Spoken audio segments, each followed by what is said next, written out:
जब इस चीज को साइंटिस्ट के द्वारा पहली बार देखा गया तो उनकी हैरानी की कोई हद ही ना रही। शायद उन्हें इतिहास के पन्नों को फिर से लिखने की जरूरत पड़ चुकी थी, क्योंकि उनके हाथों में इंसानी सभ्यता की एक ऐसी प्राचीन एंशिएंट टेक्नोलॉजी लग चुकी थी जिसकी वजह से ही शायद आज हम मॉडर्न कंप्यूटर को बना पाए हैं।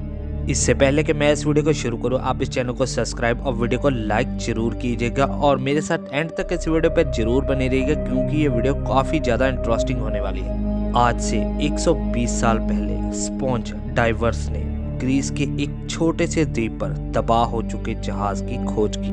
उन्होंने वहां पर जो भी पाया उसने मानव इतिहास की हमारी समझ को बदल के ही रख दिया। उनको इस खजाने में संगमरमर की मूर्तियां, फूलदान, ज्वेलरी और प्राचीन सिक्के मिले और कुछ जंग लगे हुए धातु के टुकड़े, जिनके बारे में कोई भी नहीं जानता था कि इनका क्या करना है। जब इन सब चीजों को खोजा गया तब इनमें से कोई भी चीज वैज्ञानिकों को दिलचस्प नहीं लग रही थी। यह बस एक पहेली की तरह था जो कि एक गांठ की तरह परतों में जुड़ा हुआ था। लेकिन जब 1902 में पता चला कि इसमें अंदर गियर के व्हील हैं, तो हर कोई इसको जानने के लिए उतावला हो गया। ये एक बहुत ही बड़ी घटना थी, क्योंकि आज तक प्राचीन ग्रीस में मिली किसी भी चीज में गियर व्हील्स नहीं मिले थे। यह लगभग 1 मिलीमीटर लंबे दांतों वाले स्टिक गियर थे और ये पूरी तरह से चौंकाने वाली बात थी। इसका एंटी-कैथरियन मैकेनिज्म ने आर्कियोलॉजिस्ट और मैथमेटिशियन और साइंटिस्ट की इमेजिनेशन पर कब्जा कर लिया था। यह गणना करने वाली मशीन थी। शायद उस समय की टेक्नोलॉजी को हम जितना समझ सके हैं वो उससे कहीं ज़्यादा एडवांस थी। इसमें लगे हुए गियर शायद ब्रह्मांड में जहाँ हमारे सौर मंडल में मौजूद ग्रहों के चक्रों की गणना करती थी, जैसे सूर्य, चंद्रमा और सोलर सिस्टम के दूसरे ग्रह। शायद अगर हम इसे 10 साल अगर और आगे बढ़ा दें तो हमें यह भी पता चल सकता है कि आज से 10 साल बाद सूर्य और चंद्रमा की स्थिति कहां पर होगी। लेकिन सोचने की बात यह है कि प्राचीन यूनानियों ने आखिर इस उपकरण को कैसे और क्यों बनाया था। यह सवाल आज भी साइंटिस्ट को परेशान कर रहा है। लेकिन कुछ साइंटिस्ट का मानना है कि इस मशीन की खोज शायद उनके द्वारा मैथ के लिए की गई होगी, जो भी उनके पास थ्योरीज मौजूद थी। उनके पास स्पेस की नॉलेज और मैथमेटिकली थ्योरीज मौजूद थी, जिनकी वो इस मशीन से ही एक हैंडल के मोड से गिनती कर सकते थे।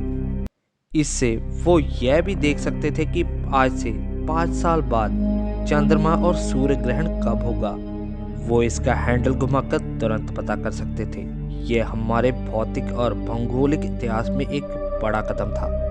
अब हम इससे यह भी मान सकते कि शायद उस समय मानव सभ्यता के पास ऐसा मैकेनिकल सिस्टम मौजूद था जिसमें सितारों की स्थिति का अंदाजा लगाया जा सकता है और भविष्यवाणी की जा सकती है। ये काफी हैरान कर देने वाली बात थी। आज ये मैकेनिकल सिस्टम ग्रीस के एक म्यूजियम में रखा गया है। इस 2000 साल पुराने उपकरण के 82 टुकड़े पाए गए हैं और अब भी इसके कई हिस्से गायब हैं। मगर इस खोज के कई सालों के बाद भी हम आधुनिक तकनीक से ये जान सकते हैं कि ये काम कैसे करता था। 1970 के समय में एक टीम के द्वारा इसका एक एक्सरे लिया गया और इसका पहला रहस्य सामने आया। इसके अंदर दर्जनों क्लॉकिंग गियर लगे थे, लेकिन फिर भी उस समय इस टेक्निक को समझना बहुत ही मुश्किल था जब तक कि 3D टेक्नोलॉजी विकसित नहीं की गई थी। इसके सभी 82 टुकड़ों का एक्सरे डाटा किया गया। इसके बाद साइंटिस्ट ने पहली बार इसके परमाणु को देखा तो सभी साइंटिस्ट हैरान हो गए, क्योंकि उन्होंने ना तो केवल इसके गियर को देखा था बल्कि इसमें 3 लेयर्स में डिवाइडेड होते हुए भी देखा था। इसमें उन्होंने जंग लगे हुए उन टुकड़ों को भी देखा जो इस जंग की वजह से भीतर छुपे हुए थे। ये एक अद्भुत घटना थी मानव इतिहास के लिए, क्योंकि इसने उन रहस्यों से पर्दा उठाया था जो आज तक कोई भी नहीं उठा पाया था।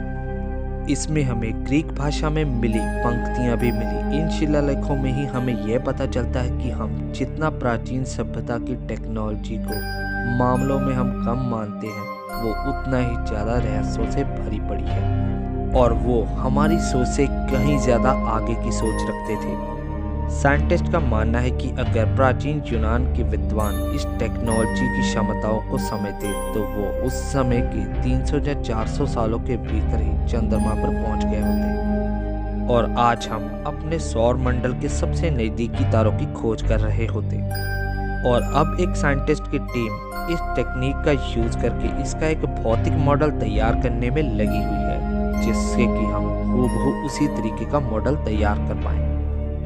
मगर साइंटिस्ट को उम्मीद है कि जैसे उन्हें ये प्राचीन टेक्नोलॉजी मिली है, ऐसे ही वो और भी ऐसी प्राचीन चीज़ें ढूंढेंगे, जिससे कि शायद हमें अपना इतिहास फिर से लिखने की ज़रूरत पड़ेगी। आई होप, मुझे ये लगता है कि आपको मेरे द्वारा दी गई ये जानकारी ज़रूर अच्छी लगी होगी। अगर मेरे द्वारा दी गई ये जानकारी आपको अच्छी लगी तो आप इस चैनल को सब्सक्राइब कर लीजिए, वीडियो को लाइक कीजिए, शेयर कीजिए और बेल आइकन की घंटी दबाना मत भूलिएगा।